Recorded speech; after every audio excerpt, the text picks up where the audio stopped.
Bienvenidos todos a esta conversación en EMOL TV. Hoy día vamos a conversar con Francesc Torralba.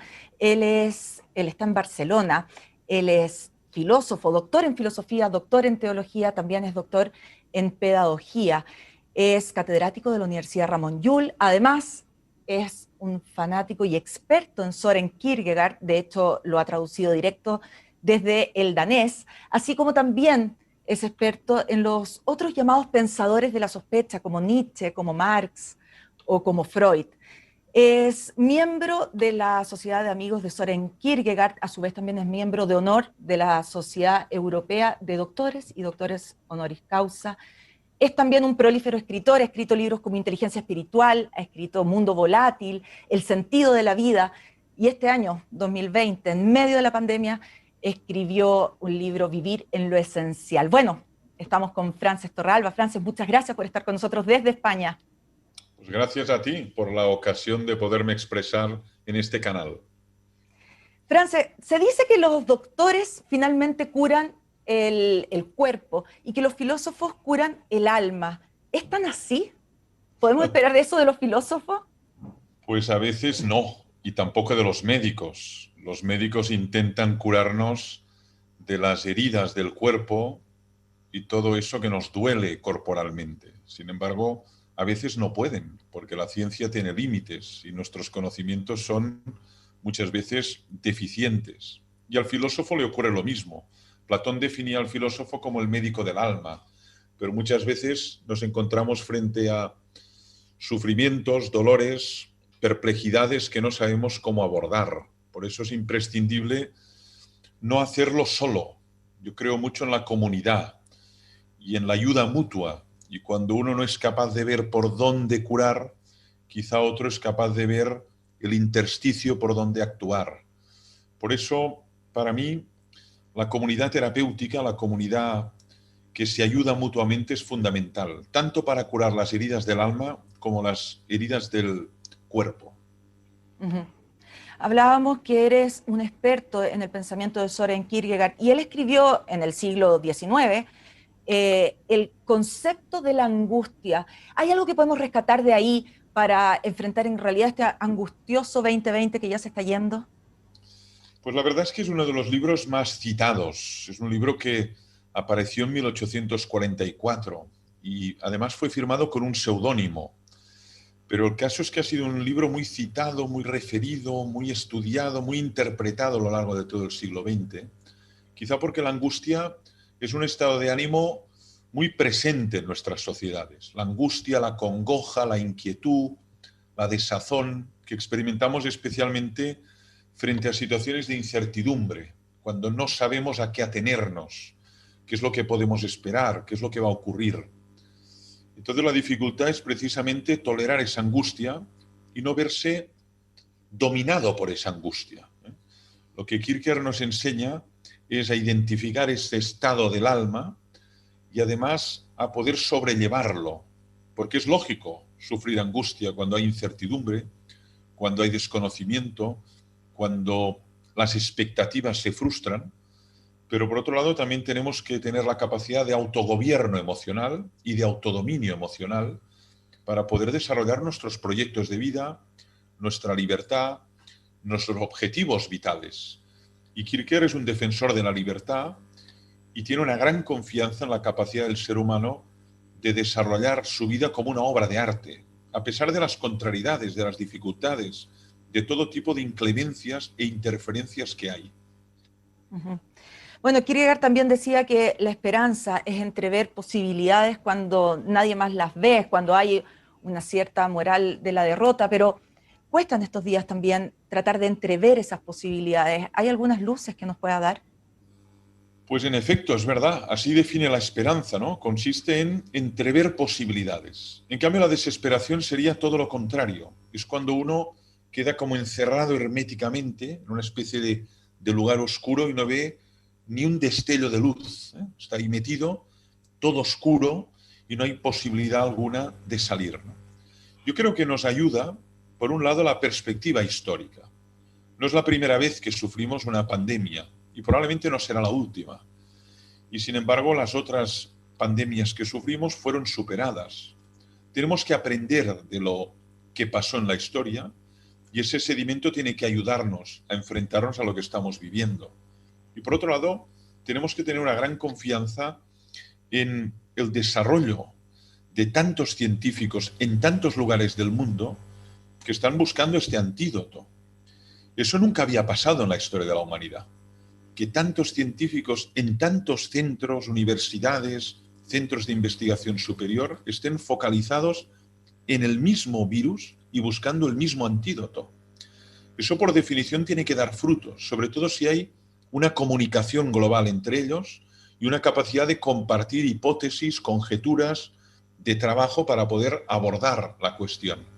En ese sentido, yo creo que no podemos caer en la desesperación, a pesar de las contrariedades, dificultades, los sufrimientos de tantas personas, la pérdida de seres humanos, pero lo que nos exige la época precisamente es tratar de ver posibilidades donde por lo general solo vemos muros, resistencias, oscuridad. Y estamos especialmente llamados a hacer eso. Abundan mucho los profetas de calamidades, los grandes teóricos apocalípticos. Y lo que necesitamos es confianza en la condición humana, confianza en la ciencia, confianza en la solidaridad entre las personas y los colectivos y sobre todo confianza en esa transferencia de conocimientos para poder encontrar el antídoto y poder aprender de lo que estamos viviendo. Usted habla de aprender. Aprender está siempre muy relacionado a la inteligencia. Y por lo mismo me quiero remontar a una década, casi una década atrás, en que, bueno, todos sabemos que existe la inteligencia lógica, matemática. Luego vino el concepto de la inteligencia emocional, pero hace casi una década atrás usted escribió un libro llamado Inteligencia Espiritual, que hoy en día, bueno, resuena mucho. ¿Qué podemos conversar sobre la inteligencia espiritual? ¿Cómo la podríamos definir? ¿Realmente existe como inteligencia lo espiritual? Existe como una modalidad de inteligencia que está en todo ser humano, en los niños, en los adolescentes, en los jóvenes, lo que pasa que desigualmente trabajada, como pasa con otras inteligencias, la musical o la lingüística. Un niño que ha sido educado en un hogar cuyo padre toca el violín y cuya madre toca pues el piano, está en un entorno musicalmente muy rico que estimula su inteligencia musical. Sin embargo, la inteligencia espiritual muchas veces queda como atrofiada, porque el entorno no estimula las capacidades que tenemos y todo ser humano tiene una serie de capacidades de índole espiritual que puede desarrollar o no. Por ejemplo, meditar. Todos podemos meditar. Sin embargo, hay muchas personas que descubren la meditación a los 40 años y otros ya llevan meditando desde los 16. Es un potencial, es una capacidad que además genera muchos beneficios a nivel mental, a nivel emocional, a nivel social. De tal modo que llamo inteligencia espiritual a esa modalidad de inteligencia que nos habilita para desarrollar una serie de operaciones que nos generan una gran plenitud como seres humanos, ¿no? La capacidad de interrogarse por el sentido de las cosas, el sentido de una relación, el sentido de una profesión o el sentido de la vida. Esto lo podemos hacer los seres humanos. O la capacidad de tomar distancia de nuestros vínculos, de nuestras emociones, de nuestras acciones y evaluarlas, analizarlas, auditarlas. Todo eso son operaciones que podemos hacer gracias a la inteligencia espiritual.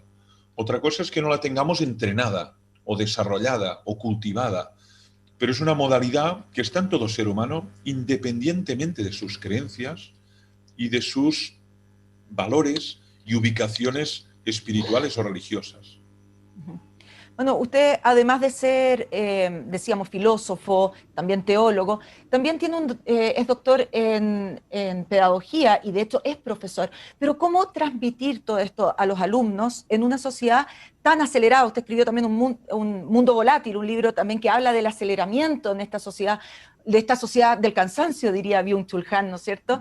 Pero ¿cómo se transmite, por lo tanto, a los alumnos y en general a las personas en este tipo de sociedad esto que estamos conversando? A ver, educar, tal y como yo lo concibo, es una tarea que requiere tiempo. Por eso una sociedad acelerada o una sociedad de la velocidad, por lo general no tenemos ni tiempo ni damos tiempo al educando para que aprenda. Queremos que todo sea inmediato, que todo sea ya. No damos tiempo, no esperamos. Y para educar uno necesita tiempo y para aprender uno necesita tiempo. Y además tiene que aprender de sus equivocaciones y de sus errores. Por eso el buen educador es el que da tiempo al educando para que vaya aprendiendo. No aprendemos a leer de golpe. No aprendemos a escribir de golpe. No aprendemos a hablar bien de golpe o a razonar bien de golpe, sino que se requiere una temporalidad, una distancia. Y yo creo que un educador lo primero que tiene que hacer es dar tiempo y luego focalizar en las potencialidades que tiene ese educando. Y cada educando tiene las suyas. No se puede educar de un modo uniforme. Hay niños con grandes capacidades sociales, otros con grandes capacidades lógico-matemáticas, otros con gran capacidad musical. De lo que se trata es de estar atento a las potencias, a las capacidades que hay en el educando para que puedan emerger, para que puedan florecer, para que puedan expresarse y aportar en la sociedad todo ese recurso, todos esos activos que esta persona tiene. Ujú. Bueno, esto me recuerda mucho leyendo sobre los postulados tuyos de Francesc Torralba. Leí por ahí que para ti el individualismo, por lo tanto, es un insulto a la inteligencia. ¿Va por ahí? Va por ahí, porque de hecho el individualismo nos hace incapaces de resolver los problemas. La idea de que yo solo puedo con todo es un error. El ser humano es muy efímero, es muy vulnerable y es por otro lado muy dependiente del entorno. La fuerza está en la comunidad, está en los vínculos. Lo decía ahora a propósito del trabajo cooperativo, pero también a propósito de las grandes obras. Para escribir una gran obra, para realizar una gran acción, necesitamos la cooperación de talentos que se unen y cada uno aporta su parte para que suene el conjunto. Esto es la idea de un concierto o la idea de un equipo de fútbol, ¿no? Una persona puede jugar muy bien de delantero o de defensa, pero es difícil que pueda jugar bien de todo, de portero, de defensa, de delantero. Por lo tanto, la clave está en cooperar y en poner en cada sitio a la persona adecuada. Y eso es una tarea del líder, ¿eh? El líder es que es capaz de distribuir adecuadamente las personas para que puedan aportar lo mejor al conjunto. En cambio, el individualista va por libre, se cree que lo puede todo y fracasa. Fracasa estrepitosamente. Y entonces se da cuenta de la necesidad que tiene de los demás para poder desarrollar cualquier proyecto. Podríamos hablar entonces de un nuevo libro, eventualmente llamado Inteligencia Cooperativa, podría ser, ¿no? Bueno, de hecho sí. Y de hecho es una expresión que va muy ligada con la inteligencia interpersonal. Decimos que todo ser humano tiene una inteligencia interpersonal en la medida que es capaz de establecer vínculos de calidad, conexión con los demás, empatizar, comprender lo que pasa en un grupo y crear red y cohesionar ese grupo. Pues bueno, la inteligencia cooperativa es la que nos predispone a trabajar con los demás, a aceptar su singularidad, a ser tolerantes a su ritmo, a cooperar en una obra común. Y eso es imprescindible hoy, en todos los terrenos, en el económico, en el ecológico, en el social, en el educativo. No es posible que podamos resolver los grandes problemas que tenemos en el mundo desde el individualismo. Porque aunque un ser humano sea muy inteligente en un área, le faltará todavía muchos conocimientos en los otros dominios o áreas. Por eso es importante el diálogo, la interacción, la cooperación mutua. Ujú. Habla también en el último libro, y lo he escuchado en otras charlas, sobre este pacto intergeneracional. ¿Eso también va relacionado con esta inteligencia cooperativa? Sí, porque las generaciones jóvenes tienen unas capacidades y unos recursos que no tenemos las más adultas, y al revés. Pongo un ejemplo. Los jóvenes son nativos digitales. Tienen una gran habilidad, destreza y capacidad de moverse por la red, de buscar información, de interaccionar. Y sin embargo, las personas adultas y ancianas, precisamente porque han nacido en otro mundo y están en otra pecera, pues tenemos más dificultades para ubicarnos en este ámbito. Pero también pasa al revés. Muchos jóvenes tienen dificultades porque les falta experiencia profesional o les falta experiencia que da el tiempo y los años. Por eso es importantísimo esta conexión. Y por lo general lo que ocurre es que vivimos en universos paralelos. Los jóvenes viven con los jóvenes, juegan con los jóvenes, escuchan la música de los jóvenes, bailan con los jóvenes, y los adultos estamos en otro universo. Y lo que ocurre cuando pasa eso es que todos nos empobrecemos, todos perdemos y mucho. Sin embargo, hay que reconocer que la interacción en ocasiones genera violencia, genera tensión, porque nos sorprenden sus valores, sus creencias, sus prioridades, sus ídolos, sus músicas, sus tendencias, como nosotros también les podemos sorprender a ellos. Pero a mí me parece que nos empobrecemos mucho cuando simplemente nos movemos en el terreno monogeneracional, monocultural, monoreligioso. Y lo que realmente nos activa las neuronas es cuando salimos de ese entorno cerrado e interaccionamos con otro. Una persona creyente con un ateo, un oriental con un occidental, un joven con un adulto. Eso activa nuestras neuronas y nos obliga a pensar y a reflexionar lo que creemos, lo que vivimos, cuáles son nuestras prioridades y nuestros proyectos de vida. Ha hablado también sobre un fenómeno que está ocurriendo en distintas partes del mundo, que es el neopopulismo, lo ha llamado. ¿Qué reflexión podemos hacer en torno a este concepto? Pues que en contextos de incertidumbre, de volatilidad, de miedo, abundan los vendedores de certidumbres que las venden a granel. Y eso tiene consumo y tiene su éxito electoral, sobre todo porque ofrecen soluciones aparentemente simples a problemas muy complejos. La inmigración, la violencia de género, el cataclisma ecológico, el hambre en el mundo. Y esto es el neopopulismo, ofrecer soluciones simples a problemas muy complejos, ofrecer certidumbres en contextos de incertidumbre que generan una enorme frustración, porque simplemente cuando se intentan desarrollar, cuando se intentan encauzar, es imposible. Y eso frustra a quienes confiaron en el neopopulista. Y por eso abundan mucho en contextos de incertidumbre los vendedores a granel de certidumbres, políticas, sociales, ecológicas, económicas. Y me parece que lo que tenemos que, sobre todo, transmitir a los alumnos es el pensamiento crítico. Hay mucha credulidad. Nos creemos lo que dice un influencer, lo que dice un gurú porque tiene 5 millones de followers o seguidores. Nos creemos lo que dice un deportista, un político. Nos creemos lo que dice un periodista. Es imprescindible el sentido crítico, cuestionar lo que está diciendo. ¿Será verdad? ¿Me estará intentando engañar? ¿Qué intereses trata de perseguir? Y eso es fundamental para evitar esta extensión del neopopulismo global y sobre todo para evitar la caída en esto, en el fanatismo, en la superstición, en el sectarismo. Tenemos que educar en el pensamiento acrítico desde la escuela infantil hasta la universidad incluida. Pero esto que habla que es muy interesante sobre la credulidad, pero también tiene otro lado que podría ser la confianza. Por una parte está bien que no seamos crédulos, pero por otra parte también hay que confiar muchas veces en algo, sobre todo como hablamos en momentos de incertidumbre.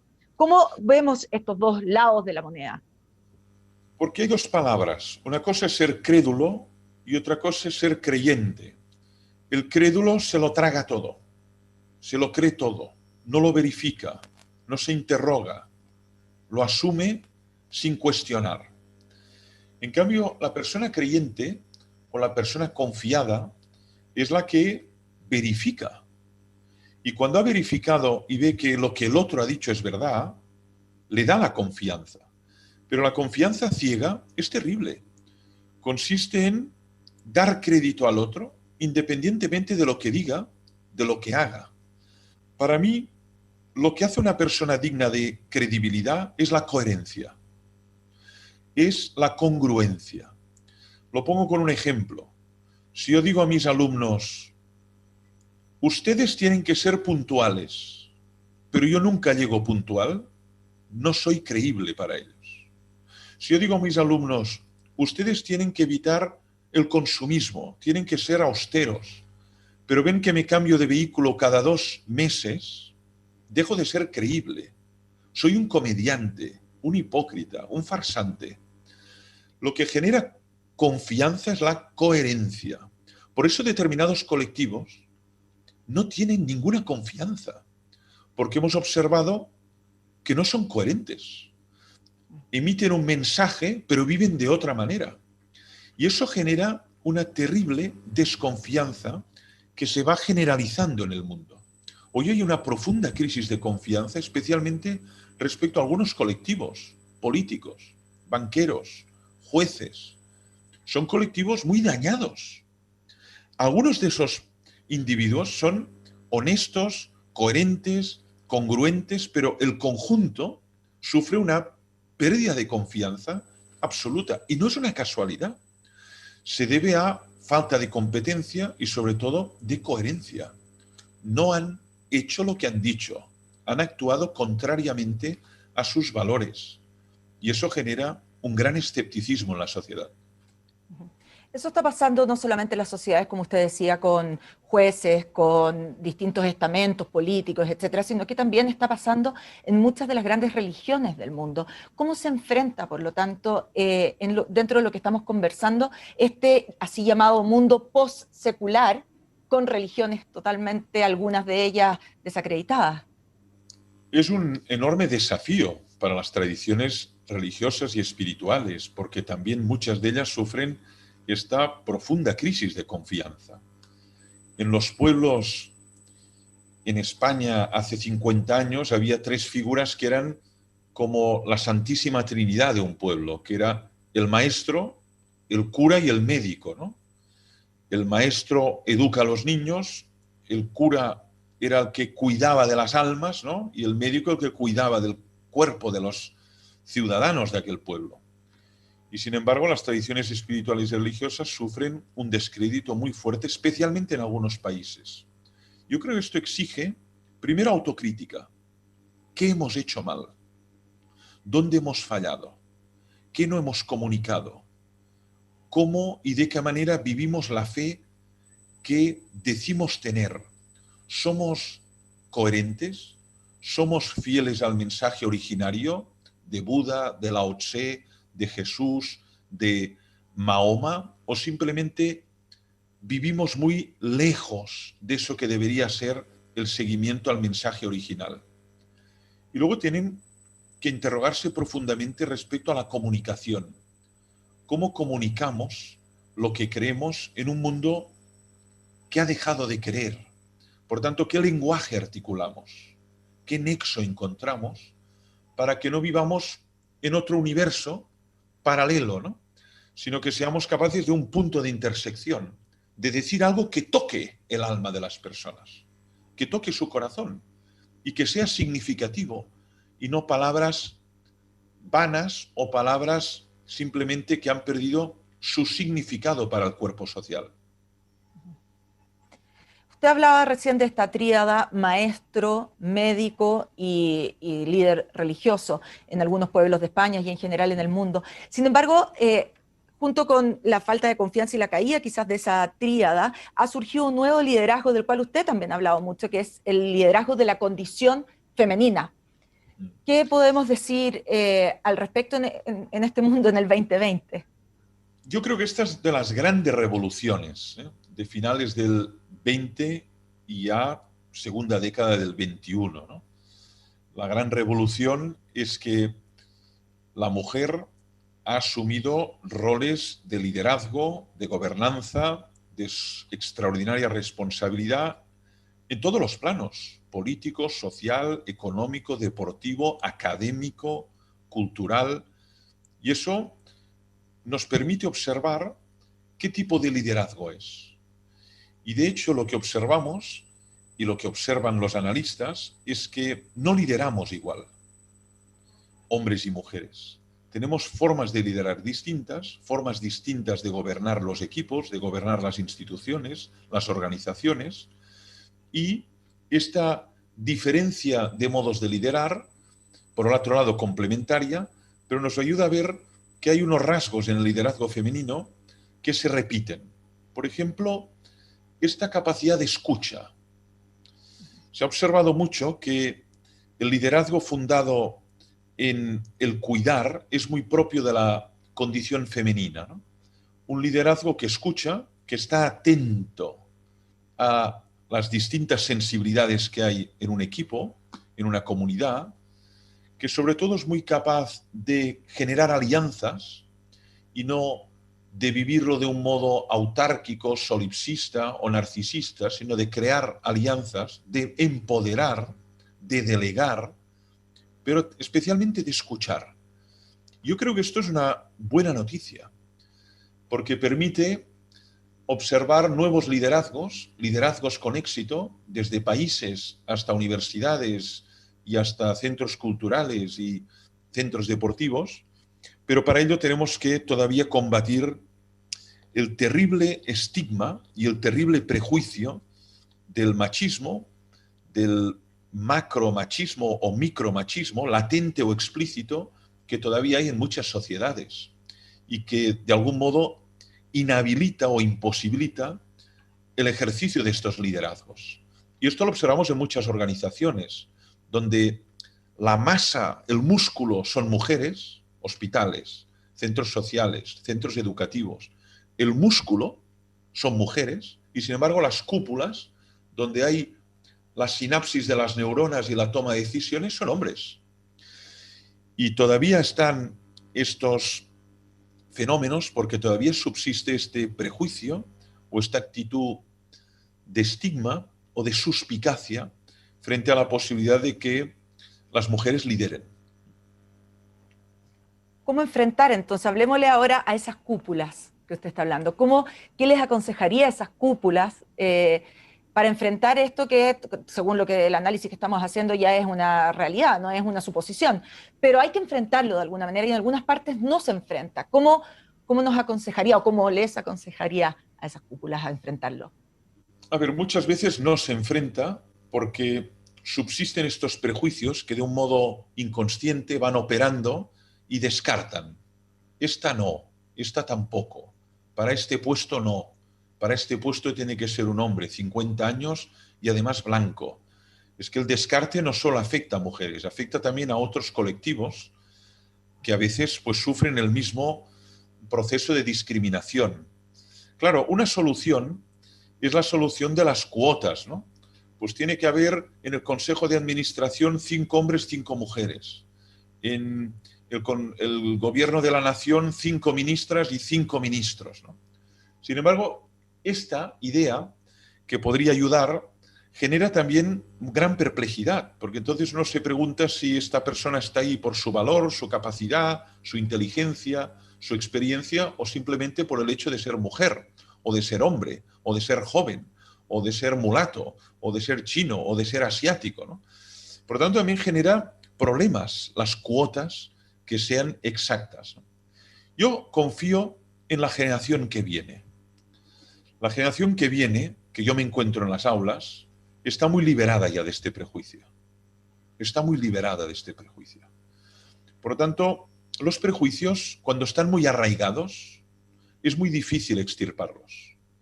Cuando una persona ha pensado toda su vida y tiene 80 años que la mujer es un objeto sexual o un objeto incapaz de pensar, si eso es lo que tiene en su mente, ¿de verdad creemos que con el tiempo que queda de vida podrá extirpar ese prejuicio? Quizás sí, ojalá, pero está muy arraigado. En cambio, en un joven, en un adolescente, en un niño, es como un árbol recién plantado, no lo puede levantar con la mano, pero un roble que lleva 200 años o 500 arraigado, ¿cómo lo vamos a levantar? Necesitaremos una grúa y aún así. Por eso yo creo mucho en las generaciones que se incorporan en el mercado laboral y en que ya no tienen este prejuicio. Quizá tienen otros, cuidado, pero este no. Y son capaces de reconocer el valor, la capacidad, el talento, indistintamente, si es hombre, si es mujer, e indistintamente de su orientación sexual, lo cual también es importante. Bueno, nos quedamos con las reflexiones. Lo último que queremos saber son sus reflexiones después de esta pandemia y de su libro Vivir en lo Esencial. Dice que se puede vivir con muy poco. ¿Qué es lo esencial? ¿Cómo parto a llegar a lo esencial para quedarme tan solo con eso una vez que pase este año? Las crisis son una oportunidad y son una oportunidad para crecer y para identificar qué es lo esencial. Cuando uno le queda muy poco tiempo de vida, valora determinadas conversaciones, selecciona muy bien qué va a hacer con su tiempo porque sabe que no tiene mucho, con quién voy a conversar, qué palabras voy a emitir, qué testamento voy a hacer, qué paisajes no me puedo perder. Cuando en cambio uno piensa que tiene todo el tiempo por delante, se permite el lujo de dilapidarlo, de perderlo en estupideces, de simplemente malgastarlo. Por eso una crisis nos permite agudizar el ingenio y mirar con más penetración. Lo esencial es distinto en cada persona. Para uno será la relación que tiene con su esposa o con sus hijos. Para otro será la obra que está haciendo. Pero lo que nos ayuda a la crisis es a sacar todo lo que es efímero, ajeno, anecdótico y quedarte con lo básico. Lo esencial es lo que te sostiene. Y la crisis nos permite desprendernos de todo lo que es irrelevante, insustancial, para agarrarnos a eso que es esencial. Para algunos será la fe, para otros será una amistad, para otros será un libro y para otros será simplemente pues su obra o su profesión. Pero en cualquier caso nos desprendemos de todo lo que es accesorio, anecdótico, de todo eso que consumimos innecesariamente. En este sentido, la crisis aporta siempre una lección y nos ayuda a tener una mirada mucho más aguda, mucho más penetrante sobre la realidad y sobre nosotros mismos. Por lo tanto, nos recomienda, como siempre, auditarnos, hacernos las preguntas correctas y entrar en una cierta introspección para encontrar esas respuestas dentro de nosotros. Pero, sin embargo, deben haber algunos autores que nos pueden ayudar a esto. ¿Tiene algunos que nos recomiende?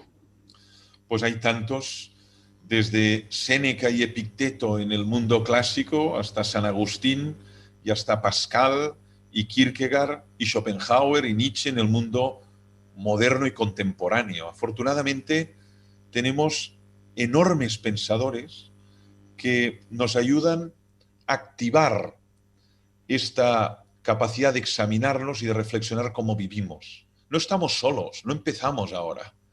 Y cuando uno lee un texto pues, de San Agustín, a pesar de ser del siglo V, o de Nietzsche, a pesar de ser del siglo XIX, eso le interroga y se pregunta, bueno, ¿yo cómo trato a mis alumnos? ¿Cómo trato a mi esposa?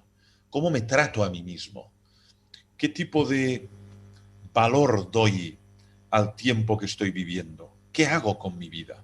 En el fondo, filosofar es examinarse a uno, a sí mismo, para tratar de mejorar como ser humano, para tratar de desarrollar al máximo todas esas capacidades y potencias que me han sido dadas, sin por otro lado ningún mérito por mi parte.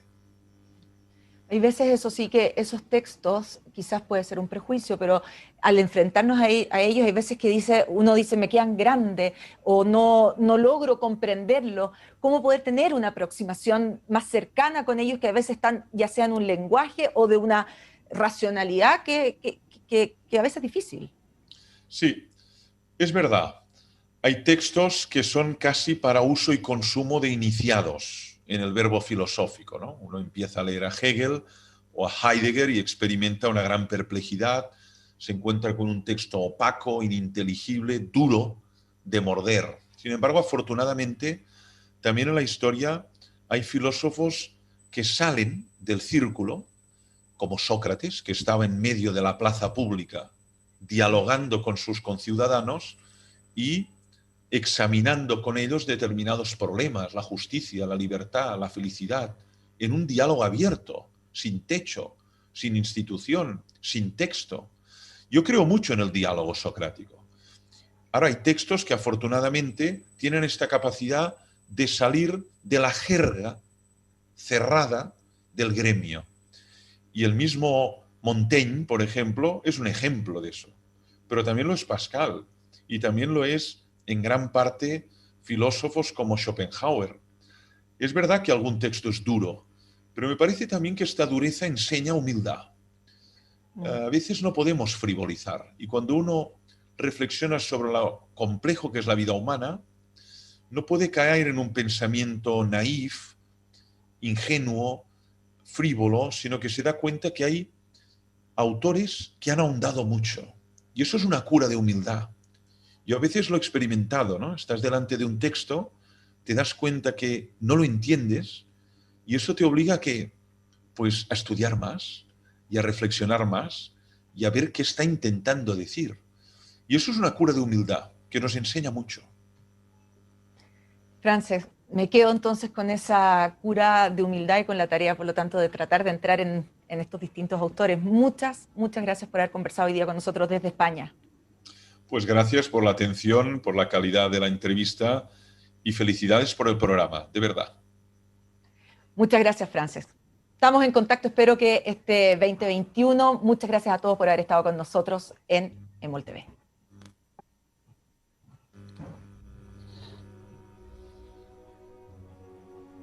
Muchas gracias.